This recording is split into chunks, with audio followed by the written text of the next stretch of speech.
Almost exactly 12 months ago now, on the 4th of December 2024, a $10 billion construction project began about a mile outside of Rayville, Louisiana, a town with a population of about 3,500 people and a town that could soon be rendered economically obsolete. When it's completed, sometime in the next 4 years, the Hyperion data center will be the largest complex of its kind anywhere in the world, for now at least. Covering an area of 4 million square feet, it will be the flagship location for Meta's AI capabilities.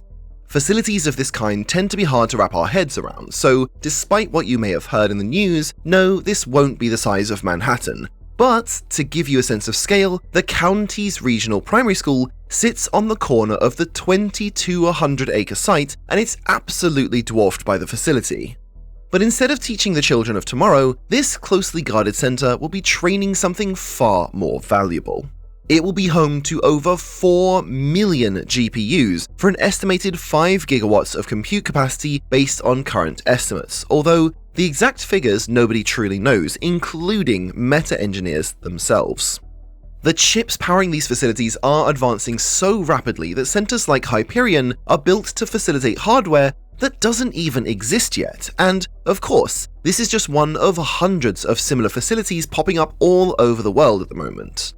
The massive capital expenditure being made by these companies is not exactly breaking news anymore, but what is worth discussing is why they picked here to make that investment.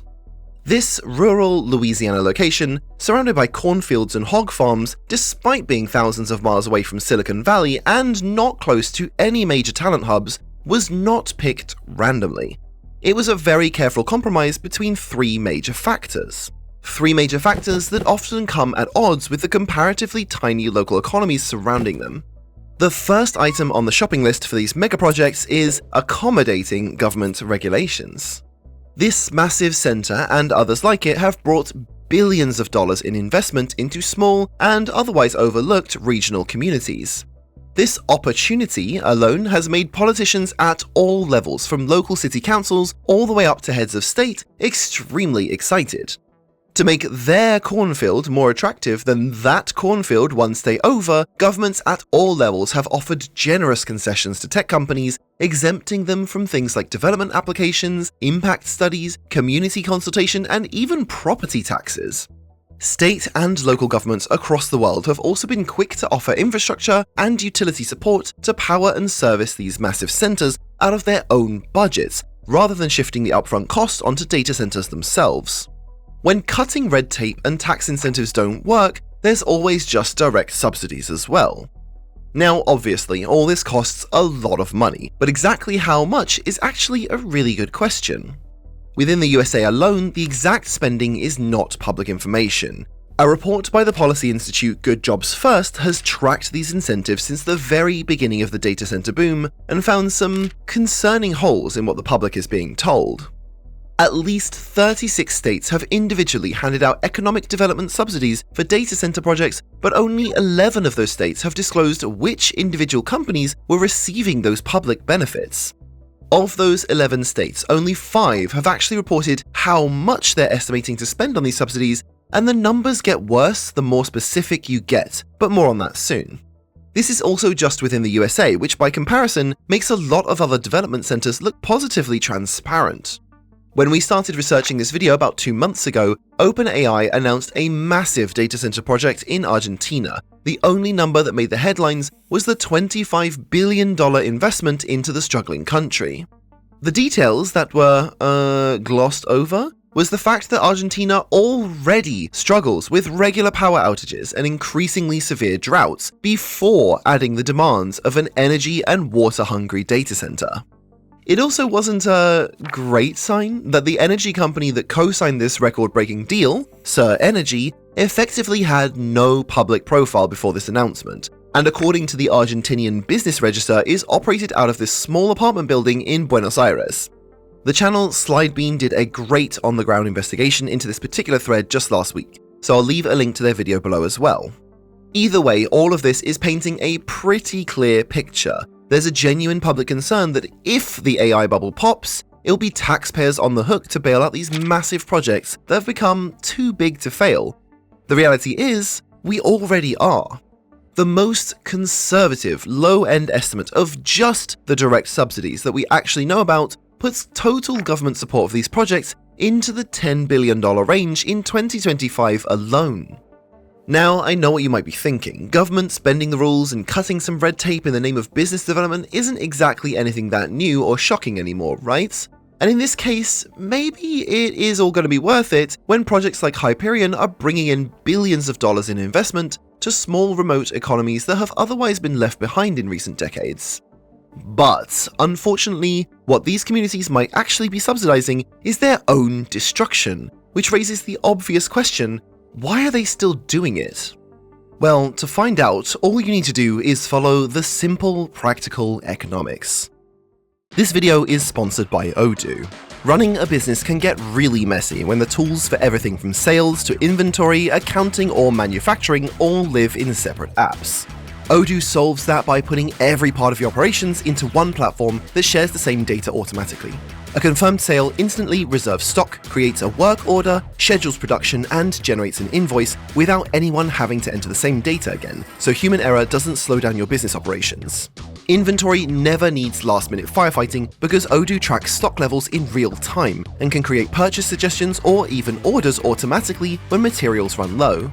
The accounting module handles invoicing and reconciliation automatically, and expenses can be captured easily with a phone camera and processed by AI. It's a massive productivity boost when everyone works in one system instead of switching tools all day. And the best part is flexibility. You only install the apps you need and build from there as your business grows. There's no reason not to give it a go, because you can try the full platform for 15 days with no credit card and one app in your toolbox for free. Use the link below to see how much you could save by running your entire business with Odoo. For all the concessions that local, state, and national governments are making to attract these data centers, the long-term economic benefits they will actually provide are questionable at best. To build these centers does indeed take billions of dollars in direct investment, but only a tiny fraction of that money will actually land in the local economy, and even that small slice isn't as beneficial as it might seem. Realistically, the second major consideration is just having the land available in the first place, and somewhere that land is already very cheap makes everything else far easier, because everything else can be built around it. According to a submission by the state's Economic Development Board, at its peak, the Hyperion site is going to directly employ around 5,000 construction workers. Now, that's a lot of employment opportunity coming to an area with a 12% unemployment rate, where a quarter of all residents live below the poverty line. But it does present an obvious challenge. With a local population of only 2,200 residents, every man, woman, and child could be put to work on constructing this data center, and they would still be 2,800 workers short. So of course, those workers will be brought in from outside the county, but the direct level of local employment has been intentionally left vague. Building out these facilities requires highly specialized skills, beyond just regular construction, which means the vast majority of these workers will be coming from outside the area, if not out of state entirely.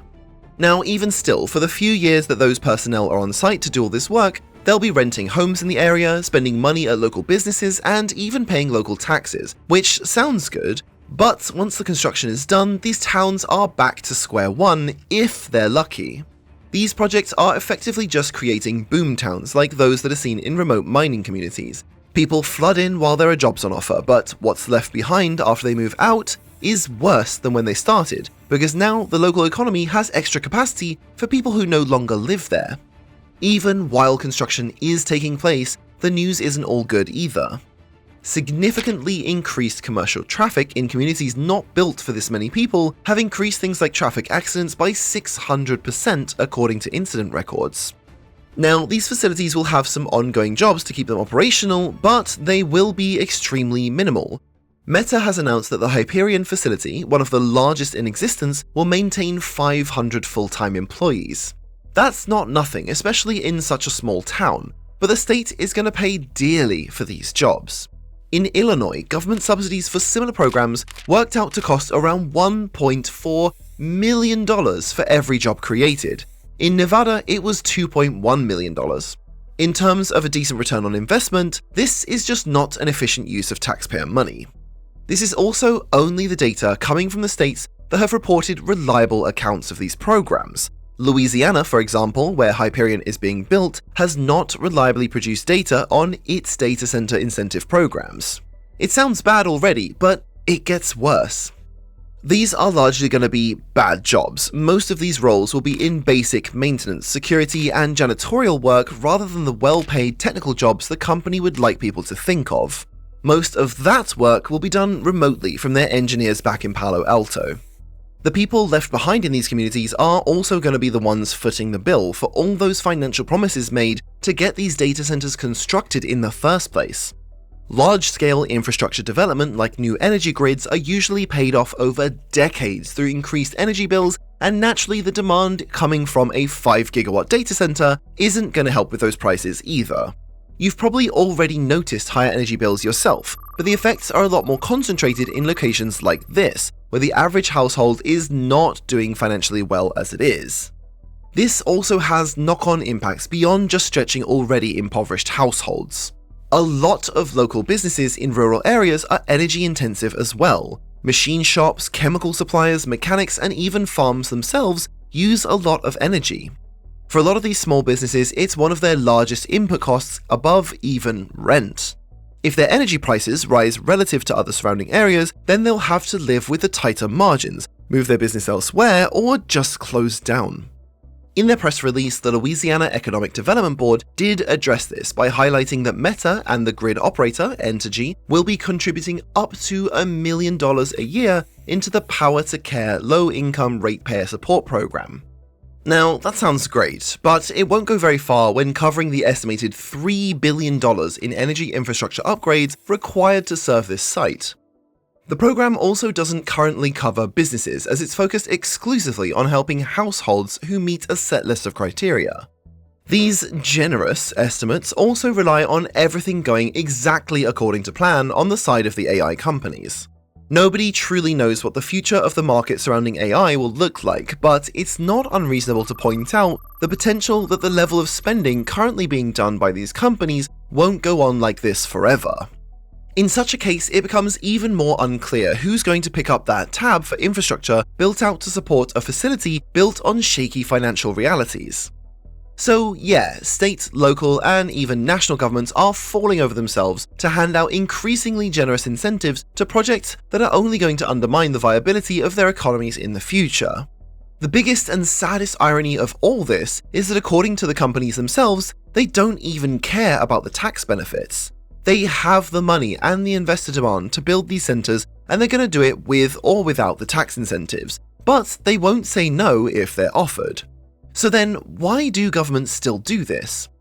Well, partially it is lobbying, as with everything, but it's also the fact that big promises about big investments and big job creation is like catnip to people running for re-election.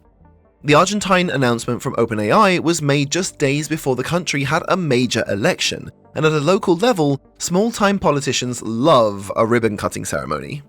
For a lot of local residents, it's also a bittersweet opportunity to get out.